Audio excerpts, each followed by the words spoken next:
bancaire, on va parler de la loi sur l'investissement, sur le code des marchés publics et la prochaine loi de finances 2024 qui est en cours de préparation et bientôt de présentation.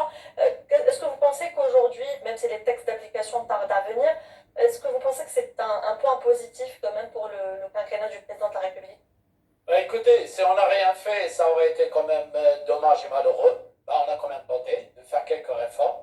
De ma propre voix, j'ai beaucoup clamé la réforme du fameux 51-49. non, plutôt la 90-14, Ah. donc la loi de crédit, la Oui, monnaie, oui. crédit monnaie, Oui. qui nous a été pratiquement soufflée, pour ne pas dire dictée, par le FMI en début des années 90. Vous avez contribué à cette loi, moi je l'ai beaucoup décriée sur tous les médias algériens depuis 2 ans, et j'ai eu la chance que les plus hautes autorités du pays ont bien voulu m'écouter et ont lancé le train de réforme. La 90-14 a été la cause directe du plafonnement de la croissance de l'économie algérienne à moins de 3% sur 30 ans. C'est quand même malheureux.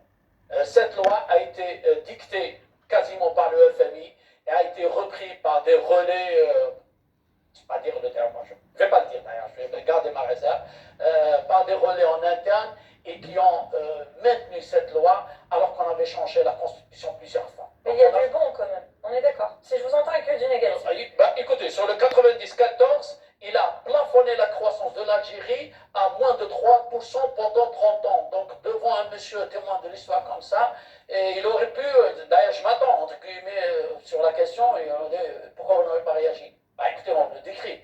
Maintenant, depuis 2 ans que j'ai appelé de mes voeux, beaucoup d'experts se sont rejoints à moi pour rappeler à la réforme. La réforme a été engagée par les plus hautes autorités publiques, mais je dirais quand même, vous connaissez Nabil Arti, ma franchise de Flux Media, a été un peu vidée de sa substance. J'aurais aimé qu'on aille beaucoup plus loin sur cette loi, qu'on prépare le pays à la guerre financière, qu'on prépare le pays à l'échange en monnaie nationale avec les grands pays, comme tout à l'heure vous parlez des pays des BRICS, mais surtout par exemple avec la Russie et la Chine. Avec eux, on a beaucoup d'échanges. La Chine, on a 16 milliards de dollars, la Russie, on a 8 ou 9 milliards de dollars. Donc on aurait pu beaucoup économiser sur la loi et préparer le pays pour une réforme de politique budgétaire en profonde. Ça, on l'a raté. On l'a pas fait. Encore une fois, la loi a été plus ou moins vidée de sa substance et n'aboutira pas au résultat. Et si on devait parler du projet de loi de finances 2024 qui n'est pas encore présenté. C'est un projet. Oui, c'est un projet. Est-ce que vous pensez qu'elle aura une vocation budgétaire?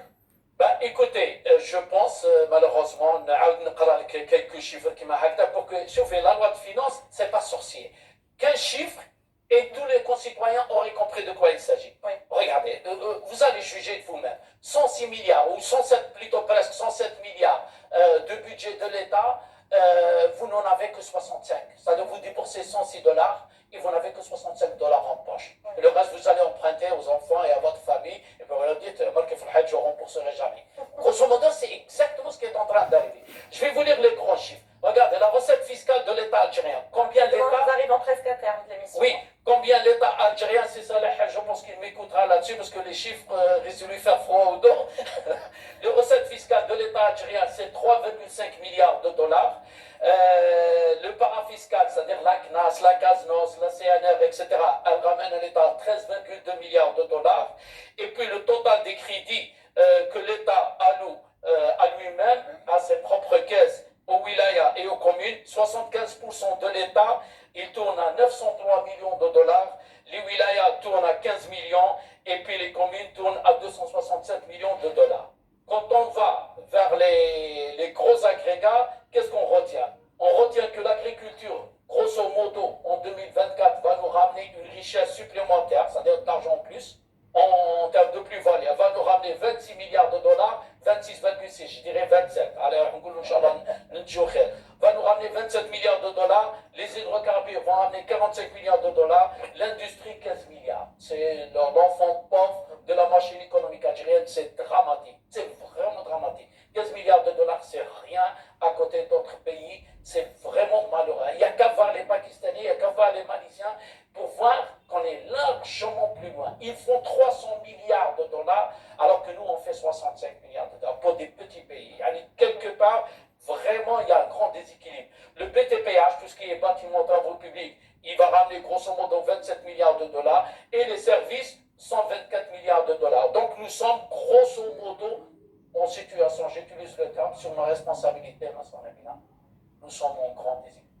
Monsieur Bontempi maîtrise les langues étrangères, mais je crois que ce langage, il ne le maîtrise pas très bien, celui des chiffres, n'est-ce pas? C'est sûr. Vous semblez abasourdi. Absolument. Ça ne m'a jamais intéressé. Je sais, mais vous me l'aviez précisé, je tenais quand même à vous inviter dans le monde de l'éco, même si ça parle d'économie, mais c'est intimement lié, la diplomatie, la politique, l'économie, c'est intimement lié, il n'y a pas l'un sans l'autre. Je vous laisserai le mot de la fin, Monsieur Bontempi, nous arrivons à terme de notre émission, on a parlé du